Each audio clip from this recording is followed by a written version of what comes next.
Summary of The Mind of the Strategist. The Art of Japanese Business. By Kenichi Ohmae. The point of beginning. Japanese companies have astounded the world with their competitive drive and success, so everyone wonders what their secret is. Surely such remarkable achievement must derive from some equally remarkable formula or insight.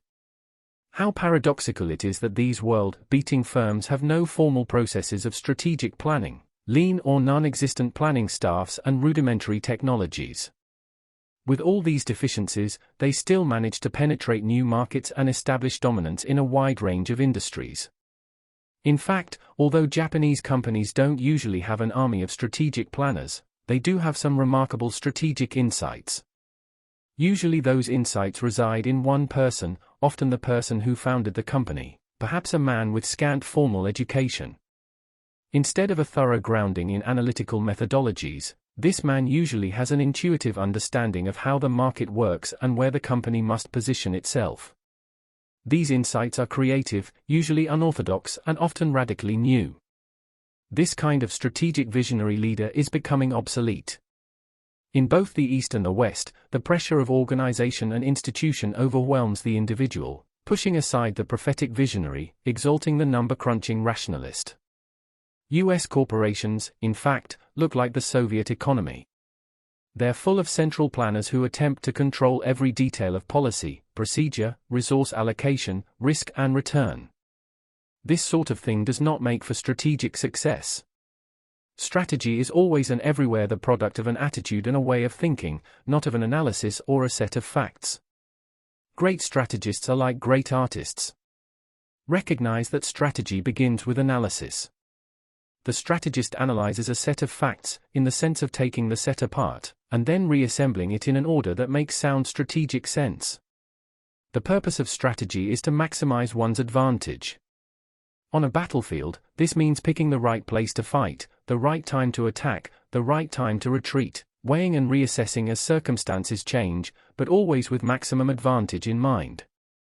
Strategy is intuitive, but it is also analytical. It is analytical, but also intuitive. Main issue.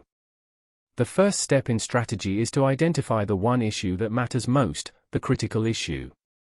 To do this, you must frame the question properly.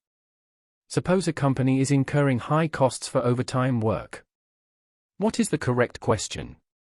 Could it be, how can we reduce overtime, or maybe, do we have enough staff, or perhaps, does our staff have the necessary skills to do the work in a timely manner?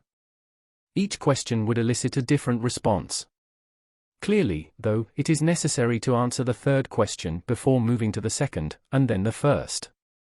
Unfortunately, many business people would simply assume away the two most critical questions and focus on the first. It takes a certain disciplined creativity to question what everyone else takes for granted. Some people can intuit the critical issue, but they are scarce. Fortunately, a disciplined method can help anyone arrive at a workable definition of the critical issue. This methodology can apply to a broad spectrum of business issues. Diagram the issue or question. Example, can we lower costs on this product? Identify the issue components. Example, fixed costs, variable costs, design specs. Question each component. Example, can we change the design specs to use cheaper materials? Look at the advantages and disadvantages of changing that component. Offer a specific plan of action for each issue component. For strategic paths. Strategy is about achieving competitive advantage. If there were no competitors, there would be no strategy. No one would need it. This suggests that the most important strategic issue is competitiveness. A company can tolerate certain internal deficiencies, but firms cannot survive competitive inadequacy. Allowing the company to deteriorate vis-a-vis its competitors means putting the company's fate in the hands of the competition. People think differently when they face competitive survival. This changes their focus. They recognize that the best is the enemy of the good, and possibly the friend of the competition. Good enough is good enough. There's no point looking for the perfect strategy or the perfect competitive situation. The point is to gain an advantage over the competition at a reasonable cost. Do that often enough and you will win. This can be accomplished 4 ways. 1. Reallocate resources. 2. Focus on one's relative strength. 3. Redefine the key issue of the business by a bold stroke. 4. Be free. Now, let's look at each path separately. Reallocate resources. As noted earlier, every industry has 1 or 2 factors that determine success. No matter how complicated the industry may seem, at its heart it is simple. Banking, for example, is about collecting money at a low cost and lending it at a higher return. The critical factors in an industry can be identified several ways. 1 is to analyze the industry, looking at each segment, defining how competitors in each area behave and drawing some overall conclusions about the success factors. Another is to examine the conduct of winners and losers to define the behavior, advantages, or resources that made the difference.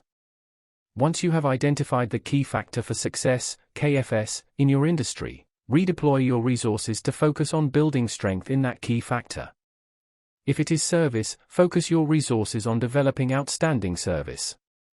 If product design is a key factor, focus on that. Relative strength. Examine your product and identify areas where you can focus on achieving a relative advantage. This may mean literally taking your product apart, taking your competitor's product apart and comparing the two. For example, Fuji and Sakura competed in the market for photographic film. Their quality was comparable, but Fuji had an advantage in its name, which suggested the sharp colors and contrasts of Japan's scenic, holy mountain. Sakura means cherry blossom and connotes a vague, hazy sort of beauty. Sakura analyzed the market to find out whether it could reverse its loss of market share to Fuji, and found that consumers were becoming more concerned about cost and often tried to squeeze an extra shot or 2 onto a roll of 20 exposure film. Sakura decided to introduce a 24 exposure film at the same price as Fuji's 20 exposure film. Strategically, this made sense. Sakura could not win the image contest, Fuji had relative strength there. But Sakura could develop relative strength on the basis of cost. The corporate strategist who relies on relative strength should think through competitors' likely reactions to each move, and prepare to defend against those reactions. The bold stroke. Simply put, this is about asking why to test every assumption that is ordinarily taken for orthodox wisdom in your industry. One of the best practitioners of this method is Kenichi Ohmae of Toyota. He asked why car companies had to keep costly to finance inventory on hand, and wound up inventing, just-in-time, material management practices. Keep asking why. Great breakthroughs come from answering this question. Be free. Specifically, take advantage of strategic degrees of freedom. Having identified the key factors for success, precisely identify what courses of action may be open. In the case of an auto company, perhaps safety is a KFS. An automaker can do many things to improve safety, but can't do all of them at once.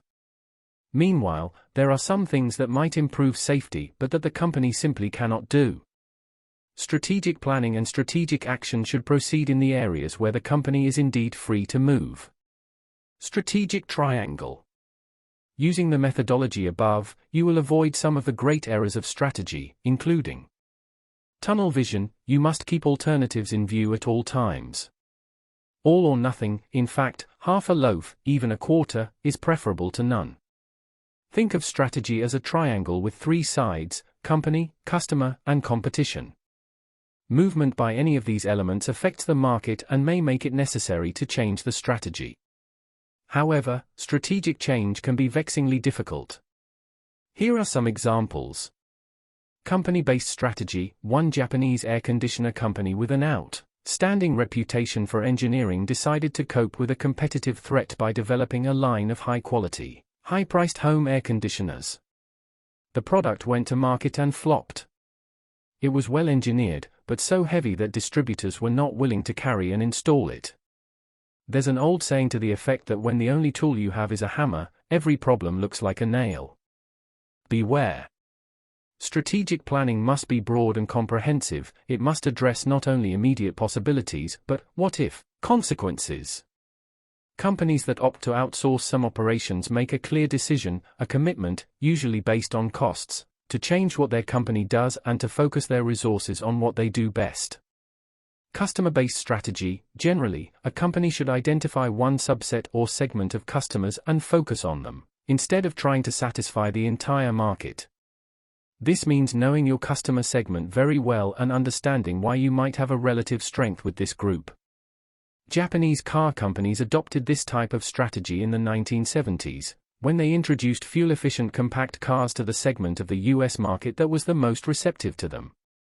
Competitor-based strategy. Seek areas where the competitive situation allows you to develop a clear edge. Sony had a great reputation for quality in the US, but its reputation in Japan was comparable to its competitors' reputations.